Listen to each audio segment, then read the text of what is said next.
क्या हो अगर कल को इंडिया और पाकिस्तान के बीच वॉर शुरू हो जाए? Tonight, India and Pakistan are trading blows in an alarming clash between the nuclear-armed nations that could spiral into a new open war.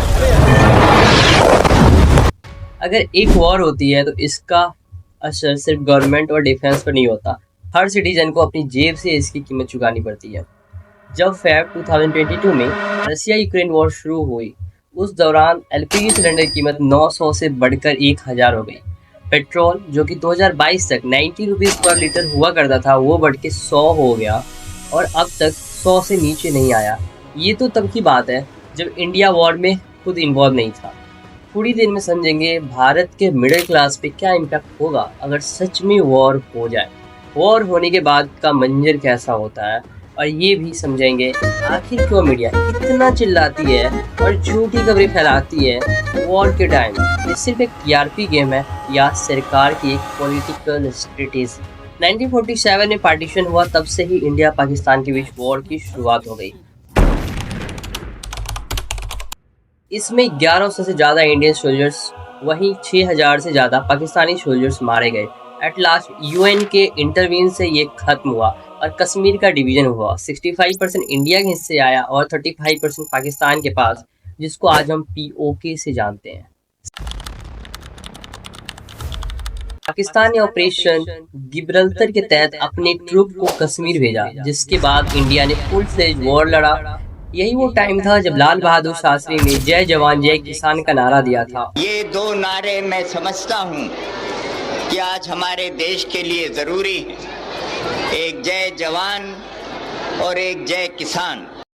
At last USSR के इंटरवीन के बाद ये खत्म हुआ और उसी टाइम तस्किंत एग्रीमेंट साइन हुआ, और एग्रीमेंट के ठीक अगले ही दिन लाल बहादुर शास्त्री की मिस्टीरियसली डेथ हो गई है। इसी को बांग्लादेश लिबरेशन वॉर कहा जाता है। ये सबसे फेमस वॉर था जब सैम मानेकशॉ की अगुवाई में इंडिया ने पाकिस्तान के 93,000 सोल्जर्स को सरेंडर करने पे मजबूर कर दिया। इसमें पाकिस्तान को अमेरिका का सपोर्ट था, वहीं इंडिया को रशिया का। एट लास्ट जंग खत्म हुई और बांग्लादेश का जन्म हुआ।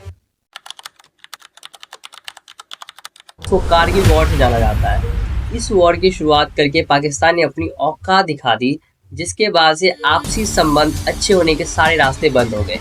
इस समय भारत के प्रधानमंत्री अटल बिहारी वाजपेयी थे, जिन्होंने कुछ समय पहले ही दिल्ली से लाहौर बस यात्रा की।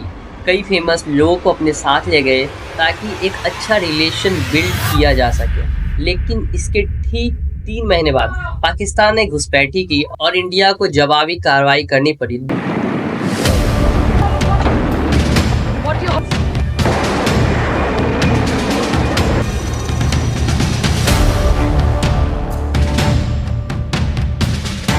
ये सारे वार भारत के लिए मजबूरी थी, ये पाकिस्तान को जवाब देने के लिए था।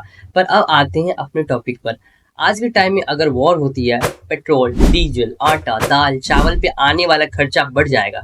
ये देश जहां 90% पॉपुलेशन महीने का 25,000 से भी कम कमाती है, उसको वॉर की कीमत अपनी जेब से चुकानी पड़ेगी।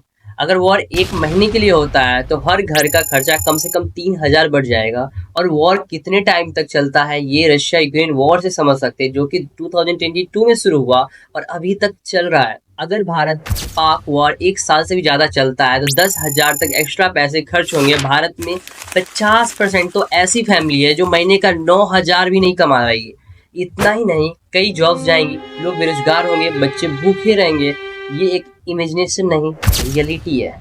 इसको समझने के लिए सीरिया की कहानी समझते हैं। 2011 में वहाँ के डिक्टेटर अल असद की सरकार के अगेंस्ट एक पीसफुल प्रोटेस्ट से इसकी शुरुआत हुई। धीरे धीरे ये एक सिविल वॉर में तब्दील हो गया। Russia, Iran, America, Turkey, ISIS की भी एंट्री हुई और आज तक ये चल रहा है। 5 लाख से ज़्यादा लोग मर गए, 70 लाख से ज़्यादा लोग बेघर हुए, लोग गरीबी, बेरोजगारी और भुखमरी से मर रहे हैं। ये है वॉर की हकीकत। 400,000 civilians trapped in the crossfire, without access to food or medicine, according to the UN.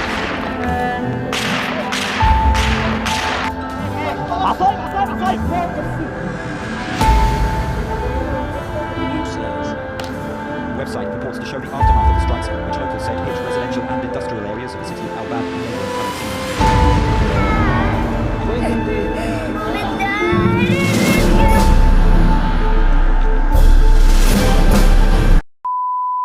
आखिर वॉर इतना खतरनाक है तो मीडिया इतना शोर क्यों मचाती है वॉर के लिए? Major attack by the Indian Navy on Karachi. Bharat ने पाकिस्तान सेना को पूरी तरह से हरा दिया। अरे हमारा प्रधानमंत्री गीदड़ है, पूरी तरीके से तबाह कर दिया गया है। पीओके, लाहौर, कराची, सियालकोट में ब्लैकआउट घोषित कर दिया गया है। भारत के हमले से पाकिस्तान का पूरा एयर डिफेंस सिस्टम तबाह हो चुका है। क्या प्रधानमंत्री मोदी डर रहे हैं? आप कह रहे प्रधानमंत्री मोदी डर रहे हैं? और पूरी दुनिया को वो आंकड़े देंगे जिसका कोई सबूत आज तक पाकिस्तान दे नहीं पाया। से लेकर पाकिस्तान में हाहाकार मचा हुआ है। इसके कई रीजन है। आज के टाइम में चाहे कितना ही लोग गोदी मीडिया कह ले, पर ऐसे टॉपिक पर इंफॉर्मेशन के लिए ये अभी सोर्स है। लोगों को पल पल की अपडेट चाहिए होती है इस दौरान, और मीडिया के लिए टीआरपी लेना और पैसे कमाने का सबसे अच्छा मौका होता है। और फिर मीडिया अपना तमाशा शुरू करती है। सर्जिकल स्ट्राइक को वॉर में कन्वर्ट कर दिया जाता है। जब कोई इन्फॉर्मेशन न मिले तो खुद से ही इन्फॉर्मेशन बना लेते हैं। कोई इस्लामाबाद पे कब्जा कर लेता है तो कोई कराची पे। इसके पीछे दूसरा रीजन है पॉलिटिकल इन्फ्लुएंस। जब कंट्री वॉर के टाइम होती है, around the flag effect, fear based manipulation, nationalism as a tool का यूज गवर्नमेंट करती है। इस टाइम लोग गवर्नमेंट के फेवर में आते हैं क्योंकि सेफ्टी प्रायोरिटी होती है। एक बात तो श्योर है, वॉर नहीं होने वाली, पर मीडिया अगर माहौल बना दे तो भी सीधा गवर्नमेंट को प्रॉफिट मिलता है। अहम मुद्दे बेरोजगारी, गरीबी, भूखमरी, ये सब साइड हो जाते हैं। मैं इसलिए कह रहा हूँ वॉर नहीं हुआ क्योंकि पाकिस्तान ने ब्लीड इंडिया इन 1000 कट्स की डॉक्ट्रिन अपनाई है, क्योंकि उनके पास बजट नहीं है इंडिया से लड़ने के लिए। 2022 में तो जीडीपी उनकी नेगेटिव में चली गई थी। इसलिए पाकिस्तान प्रॉक्सी वॉर का सहारा लेता है, जिसका एग्जाम्पल है उड़ी, पठानकोट, पुलवामा, 2001 का पार्लियामेंट अटैक, 1993 का मुंबई सीरियल ब्लास्ट और रिसेंटली हुआ पहलगाम अटैक।